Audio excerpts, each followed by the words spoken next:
आपत्तियां दर्ज कराकर तहसीलदार के कार्यालय में रात चुपचाप भेजी गई। और मैं आपको जानकारी के लिए बताना चाहता हूं, तहसीलदार से जब पूछा गया तो तहसीलदार महोदय बोले कल तक तो नहीं थी, रातों रात में कहां से आ गई।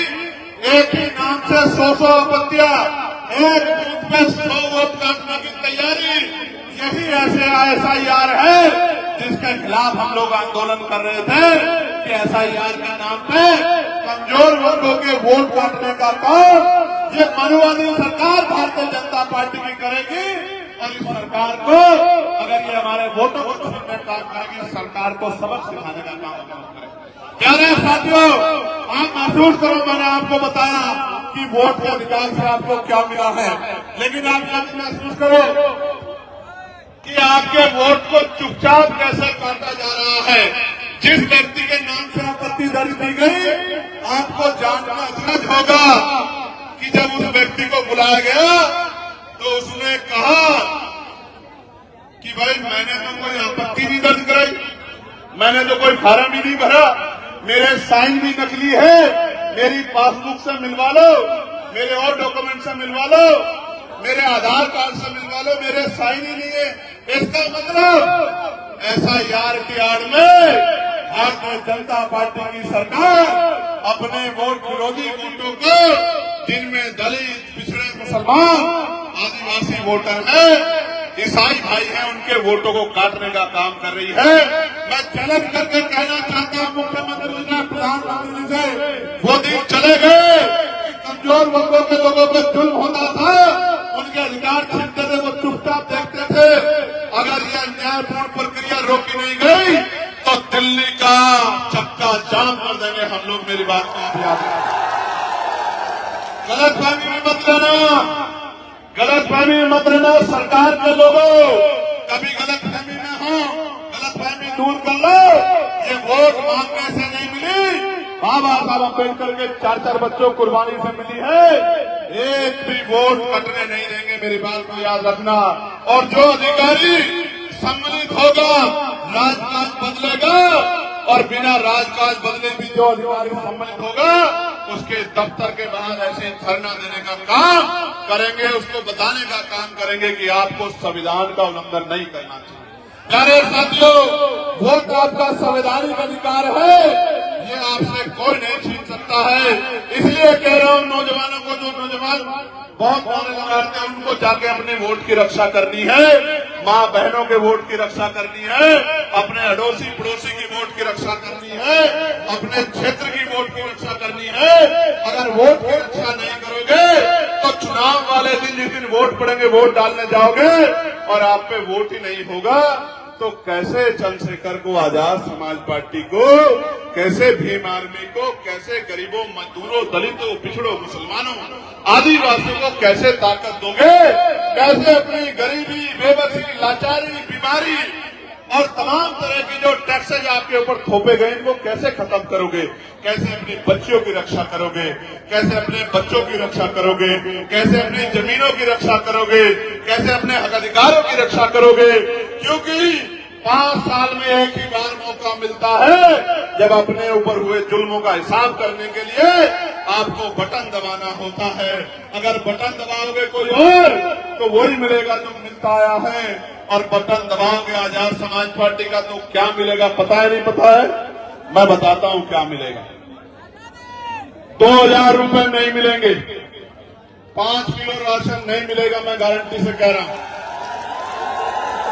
सुनना एक बार, 5 किलो राशन नहीं मिलेगा, 2000 रुपए नहीं मिलेंगे, लेकिन आपके बच्चों को सरकारी स्कूलों में वो एजुकेशन मिलेगी जो प्राइवेट स्कूल 20,000 रुपए महीने की फीस लेकर भी नहीं दे पाएगा। मेरी बात में याद रखना।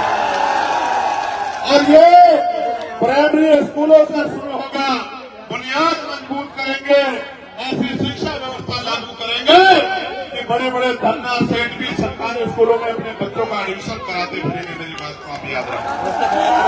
प्यारे साथियों, एजुकेशन सिस्टम अच्छा करेंगे और इतना मजबूत बनाएंगे आपकी आने वाली नस्लों को, और जो आज आपकी नस्लें हैं मांगेगी वो 50,000 रुपए का रोजगार करके आपके आंसू पूछने का काम करेगी, आपके गरीबों को ठगने का काम करेगी, आपके सपने पूरा करने का काम करेगी। प्यारे साथियों, क्या बदलेगा बटन दबाने से? बटन दबाने से बदलेगा कि आपको अच्छा इलाज मिलेगा बिना बहुत पैसा चुकाए। मैंने अपने पिताजी को खो दिया था पैसे की कमी के कारण। दर्द लेके घूम रहा हूं, आप और मैं एक हैं, एक जैसे परिवारों से आते हैं। मेरे पास पॉलिटिकल पावर होती उस समय, मेरे पास पैसा होता तो आज मेरे पिताजी घर में बैठ के मेरे इस कार्यक्रम को देख रहे होते और अपने दिल से मुझे आशीर्वाद दुआ दे रहे होते। लेकिन इस बड़े सिस्टम ने, इस लूटमारी ने एक बेटे से उनके हीरो को, उनके पिता को छीन लिया। उसी दिन हमने तय किया था कि जब राजकाज बनेगा ऐसा हेल्थ सिस्टम लागू करेंगे, बड़ी से बड़ी बीमारियां, तमाम टेस्ट, तमाम रिपोर्टें, तमाम इलाज इतने कम पैसे में होगा कि किसी गरीब को अपनी जमीन गिरवी नहीं रखनी पड़ेगी।